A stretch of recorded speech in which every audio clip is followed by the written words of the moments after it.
¿Cómo es conducir un coche eléctrico de 170.000 euros? La respuesta es lo que tengo justo atrás mío, el Mercedes EQS SUV que acaba de llegar a España. Vamos a hacer primeras impresiones de este vehículo y por qué es tan lujoso, qué es lo bueno y qué es lo malo que tiene esta propuesta 100% eléctrica de Mercedes.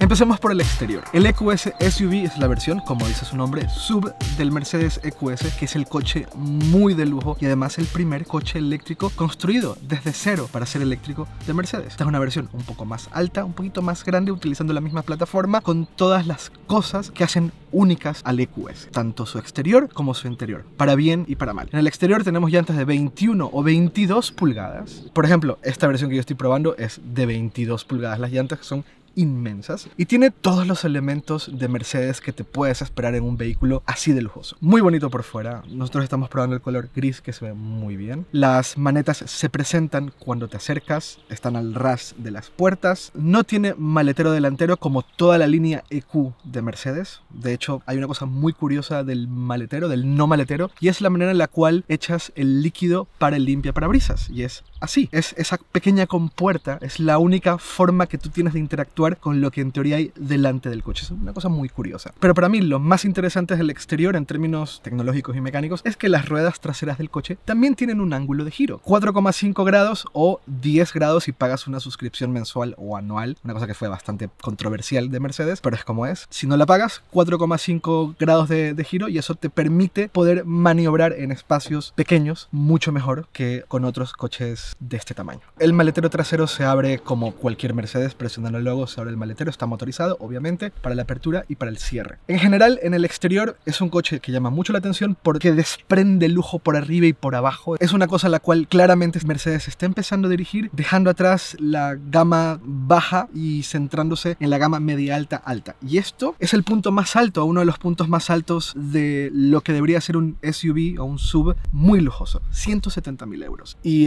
en su exterior, por sus acabados, por el diseño, por todos los detalles que hay, al menos en el exterior, queda claro que se trata de un coche de un precio bastante alto. Ahora hablemos del interior del EQS SUV. Y para hablar del interior tengo que empezar por el exterior porque les voy a mostrar el maletero. La versión que nos han dejado tiene 3 filas de asientos. Se pueden abatir la segunda y tercera fila para tener mucho más espacio en el interior. Y abatir los asientos es muy fácil. Presionas aquí y utilizas esta palanca para echar para atrás el asiento. Así de simple. Echas más cosas y tienes ahí un montón de espacio adicional. Si abatimos la segunda fila de asientos, pues aún más espacio. En ese sentido, el coche es muy versátil. Las puertas automatizadas, obviamente, no se podría esperar otra cosa de un coche de este precio. Y vamos ahora a la primera fila de asientos. Voy a sentarme como si fuese a conducir y les voy a mostrar cómo es el coche por adelante. Bien. Aquí tenemos la, para mí, controversial Hyperscreen. Y digo controversial porque Mercedes la vende como una gran pantalla de 60 pulgadas y en realidad son 3 pantallas. Esta sección de la pantalla no es táctil, esta sección y esa sección sí que lo es. ¿Cuál es mi problema con la Hyperscreen? Y es que sí, Mercedes está reemplazando todo el salpicadero por una sola pantalla que va de extremo a extremo, aunque en realidad son 3. Eso es una muy buena idea y en muchos sentidos me parece que es lo correcto. El problema que tenemos es que no es del todo útil. Y aquí hay un tema al cual muchos fabricantes se están enfrentando y es: ¿la forma debería de seguir la función o la función debería de seguir la forma? Es decir, está muy bien que tengamos una pantalla así de grande. La pregunta es, ¿realmente es útil tener tantas pantallas? Sobre todo si la interfaz nos permite hacer muchas cosas. Y la respuesta, en mi opinión, es que todavía no. Vamos a iniciar. Para iniciar el coche se presiona aquí. Eso inicia el coche, está muy bien. En ese sentido, Mercedes lo ha resuelto muy bien. De hecho, tenemos incluso un lector de huellas aquí que me marca que efectivamente no es mi huella. El problema de la Hyperscreen es que es una interfaz muy confusa. Es muy difícil hacer cosas. Para poder hacer cualquier cosa en la Hyperscreen hay que pasar por un montón de pantallas. Algunas de ellas, en mi opinión, un poco parche para poder simplificarle al conductor, pero no del todo claro. Por ejemplo, si yo hago esto, no tengo claro qué significa aquí, no sé qué hacer aquí. Me imagino que con esto enciendo algo, pero no sé qué enciendo. No es clara la información. No sé qué significa desconectar el visualizador, no sé a qué se refiere. Entiendo que aquí estoy viendo una estación de radio española, pero no entiendo mucho más. ¿Cómo salir de aquí? Pues tampoco es del todo claro. Si quieres acceder a los ajustes, pues lo haces aquí. un poco complicado, todo es un poco lento. Quiero salir de aquí, por ejemplo, no sé muy bien cómo salir de aquí. Quiero regresar a la pantalla anterior, supongo que es esto. Regreso a la pantalla anterior y para poder configurar el sistema tengo que pasar por ¿cuántas pantallas? 1, 2, 3. Tengo que pasar por 3 pantallas y empezar a entrar a un menú para configurar cosas que en mi opinión son un poco básicas. La interfaz, insisto, es un poco confusa. La pantalla es áptica, tiene cierto nivel de retroalimentación, eso está muy bien, pero en mi opinión es un poquito confusa. El mapa es donde creo que todos los fabricantes están fallando y esto no es una excepción. Es fluido, es relativamente fluido, pero no del todo.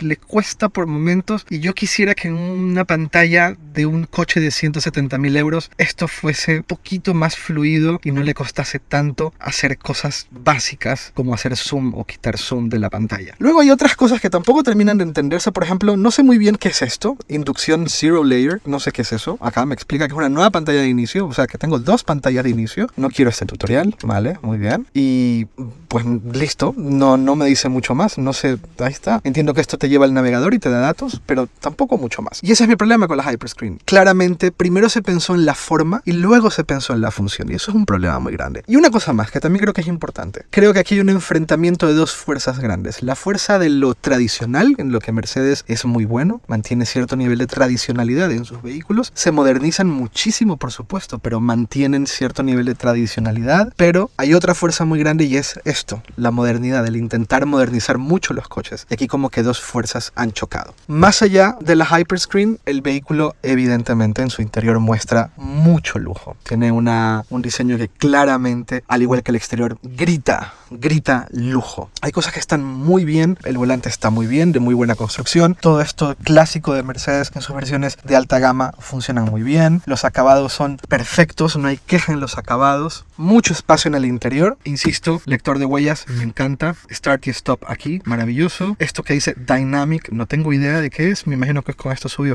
bajas el volumen. Estas compuertas se abren de forma muy curiosa. Tienes aquí mucho espacio de almacenamiento. Acá más espacio de almacenamiento. Puertos USB-C. Acá tienes una guantera que funciona muy bien. En ese sentido, no tengo quejas. El techo panorámico también muy bien. Acá hay aún más funciones. En términos de funciones, maravilloso. Pero tenemos un problema con la interacción entre máquina y humano cuando se trata de tecnología. Esta interfaz gráfica haciendo analogía a indicadores análogos, a mí no me encanta, podría hacerse de otra forma. Tenemos acá un head-up display que no sé si se llega a ver, pero el head-up display siempre he dicho que para mí es más un gimmick que una cosa realmente útil. Toda la información que está aquí la tengo repetida aquí y en algunos casos también la tengo repetida acá. 3 veces la misma información en vez de un solo lugar en donde esté todo bien condensado y sobre todo en una interfaz gráfica bien diseñada. Palancas, el acabado de las palancas muy bien. Acá puedo hacer cambios, ya los cambios no están aquí como en la mayoría de los coches. Empiezan a hacer muchas palancas de marchas, están aquí. Aquí puedo elegir drive o retro. Luego también tengo levas. Las levas, tengo que explicar un tema de las levas y la conducción del vehículo, pero eso va a ser más adelante. Lo importante, el interior es lo que probablemente te esperas en general de un vehículo que vas a pagar 170.000 euros. Tiene unos LEDs que van de extremo a extremo, cambian de color dependiendo del tipo de conducción, eso está muy bien. Todos los acabados, materiales, todo está bastante bien. El espacio trasero también está muy bien, muy amplio, lo que te esperas de un vehículo de este tamaño y de estas características, con pantallas incluso detrás de los asientos de la izquierda y la derecha.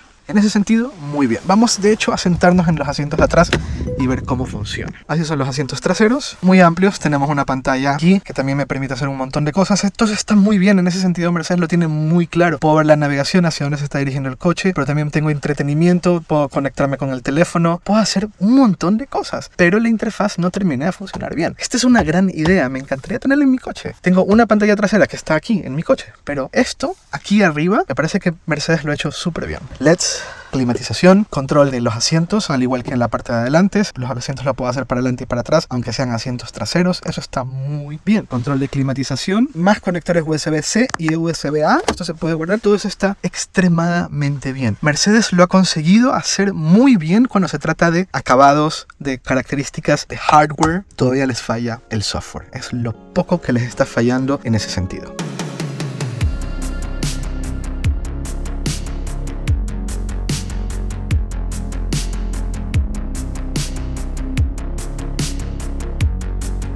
Hablemos de la batería, carga y autonomía. La batería es de 108 kWh, es una batería inmensa. Te da más de 600 km de autonomía en un vehículo de este tamaño y de este peso. Más de 600 km de autonomía en ciclo WLTP. En cuanto a velocidad de carga, hasta 200 kilovatios de potencia. Súper bien porque aprovecha cargadores de Ionity o los Superchargers V3 que van a unos 250 kilovatios de potencia. Así que con una batería así de grande viene muy bien que la carga esté en los 200 kilovatios de potencia. Consumos, no hemos hecho una prueba de autonomía. La idea es hacer una prueba de autonomía con este vehículo, pero de lo poco que he podido mirar, no nos esperemos consumos bajos. Al final estamos hablando de un vehículo bastante grande, con una batería muy grande para poder compensar, pero es una batería muy grande.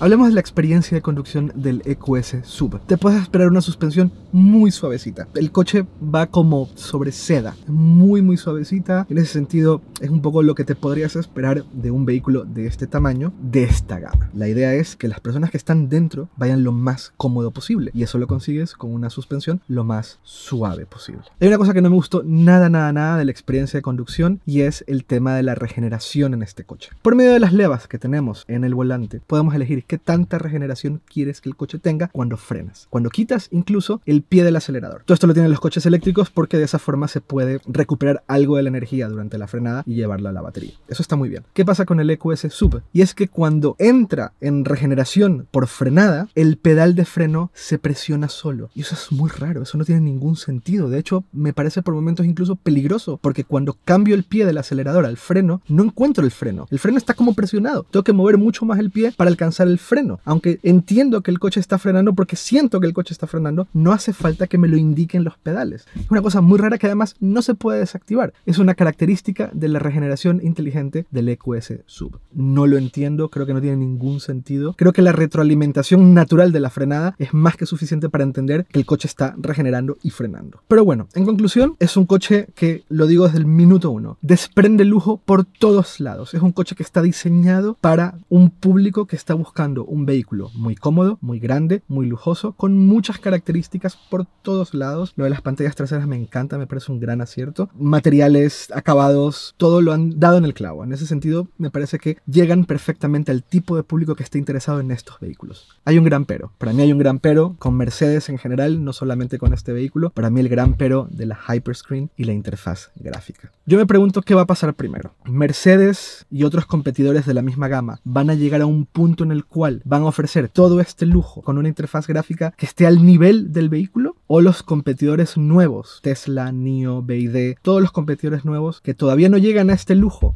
pero que tienen muy resuelta la interfaz gráfica, van a conseguir fabricar un coche que responda al tipo de público que está interesado en comprar este tipo de coches? La pregunta es quién llega primero. Y esa es una competencia muy interesante que nosotros como consumidores nos vamos a ver muy beneficiados porque, claro, más competencia, más valor para nosotros. Y no mucho más, nos vemos muy pronto. Gracias por ver este video. Chao, chao.